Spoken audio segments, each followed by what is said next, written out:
शांतिपुर एक शांत लेकिन भयभीत गांव एक घने और रहस्यमयी जंगल के किनारे बसा था। गांव के बुजुर्गों ने सदियों से इस जंगल के बारे में भयानक कहानियां सुना रखी थीं कि वहां भूत प्रेत रहते हैं, विशालकाय राक्षसी जानवर घूमते हैं और जो भी एक बार अंदर गया वह कभी वापस नहीं आया। यही वजह थी कि गांव वाले हमेशा जंगल से दूर रहते थे। लेकिन राधा, एक 18 साल की युवा लड़की, इन कहानियों पर हमेशा संदेह करती थी। वह दूसरों की तरह डरने के बजाय उत्सुक थी। उसे हमेशा लगता था जैसे जंगल उसे अपनी ओर बुला रहा हो। उसके मन में एक अनजान आकर्षण था, जैसे कोई गुप्त रहस्य उसे अपनी ओर खींच रहा हो। एक रात जब चांदनी की हल्की रोशनी जंगल पर पड़ रही थी, राधा अपनी खिड़की से बाहर झांक रही थी। हवाओं में एक रहस्यमयी सरगोशी थी, जैसे जंगल उसे पुकार रहा हो। आखिरकार उसने फैसला कर लिया, अब वह खुद इस रहस्य से पर्दा उठाएगी। अगली सुबह बिना किसी को बताए वह जंगल की ओर चल पड़ी। जैसे ही उसने जंगल में कदम रखा, एक अजीब सी सनसनी उसके शरीर में दौड़ गई। पक्षी चहचहा रहे थे, हवा पेड़ों से फुसफुसा रही थी और जमीन पर गिरी घास उसके नंगे पैरों को छू रही थी।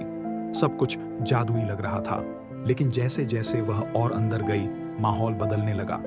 अचानक झाड़ियों में हलचल हुई। राधा ने अपनी सांस रोक ली। उसके सामने एक विशाल गोरिल्ला खड़ा था, लगभग 7 फुट लंबा, ताकतवर शरीर और चमकती हुई गहरी आंखें। लेकिन उसमें एक खास बात थी, वह घायल था। उसके पैर से खून बह रहा था और वह दर्द से कराह रहा था। राधा डरी हुई थी, लेकिन उसके अंदर करुणा जाग उठी। वह धीरे धीरे गोरिल्ला के पास गई।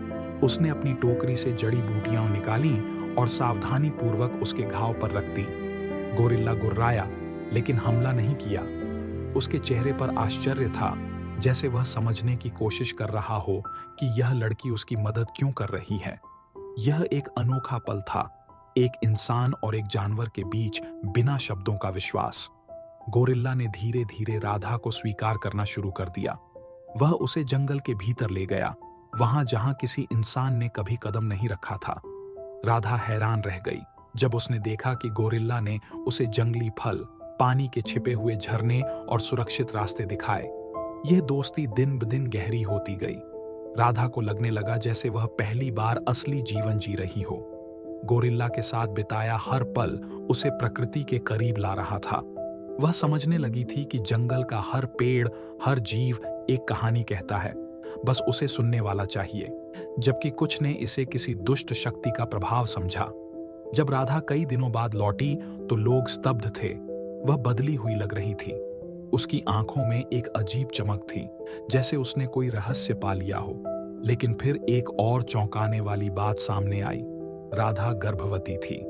यह सुनते ही गांव में हड़कंप मच गया। लोग सवाल पूछने लगे।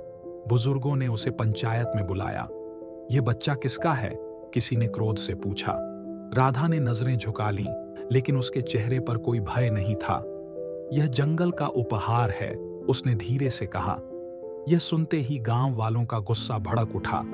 कुछ ने उसे डायन कहा, तो कुछ ने कहा कि वह जंगल की किसी दैवीय शक्ति के प्रभाव में है। गांव के मुखिया ने फैसला सुनाया, राधा को गांव से निकाल दिया जाए। राधा के पास अब कोई विकल्प नहीं था। वह जानती थी कि जंगल ही उसका अंतिम सहारा है।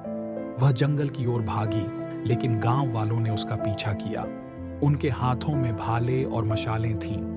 जैसे ही वे जंगल में पहुंचे, गोरिल्ला सामने आ गया। वह गुर्राया, लेकिन हमला नहीं किया। वह सिर्फ राधा को बचाना चाहता था।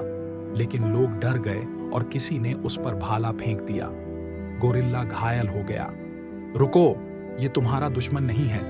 राधा चीख पड़ी, लेकिन कोई नहीं रुका। गोरिल्ला ने राधा को देखा। उसकी आंखों में दर्द और प्रेम झलक रहा था। फिर एक आखिरी नजर डालकर वह जंगल की गहराइयों में गुम हो गया। राधा ने जंगल के किनारे एक नई जिंदगी बसा ली। वह गांव से दूर थी, लेकिन अपनी सच्चाई के करीब थी। वह अपने बच्चे के साथ रही और कभी कभी गोरिल्ला दूर से उसे देखता। वह जानती थी कि वह हमेशा उसके साथ रहेगा। सालों बाद राधा का बेटा बड़ा हो गया। उसकी आंखों में भी वही जिज्ञासा थी जो राधा की आंखों में थी। एक दिन वह भी जंगल में खो गया। राधा ने उसे ढूंढने की बहुत कोशिश की, लेकिन असफल रही। कुछ दिनों बाद उसे जंगल से एक हलचल सुनाई दी। वह दौड़ती हुई वहां पहुंची और देखा कि गोरिल्ला के साथ एक छोटा बच्चा खेल रहा था। राधा मुस्कुरा दी। उसे पता था कि जंगल ने एक बार फिर उसे अपना लिया है। जंगल की गहराइयों में गोरिल्ला की गूंजती आवाज और राधा की बहादुरी की कहानी सदियों तक लोगों की कहानियों में जिंदा रहेगी।